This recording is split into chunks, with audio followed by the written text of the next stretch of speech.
cancer treatment.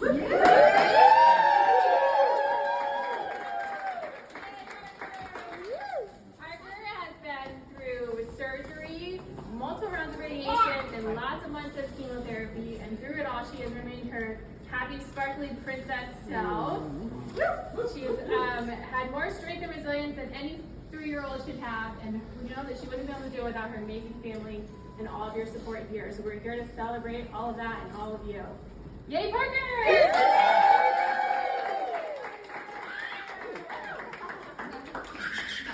Parker, we have a very special song that we like to sing whenever someone's done with all of their therapy, so we're going to sing that for you right now, okay? All right, you ready?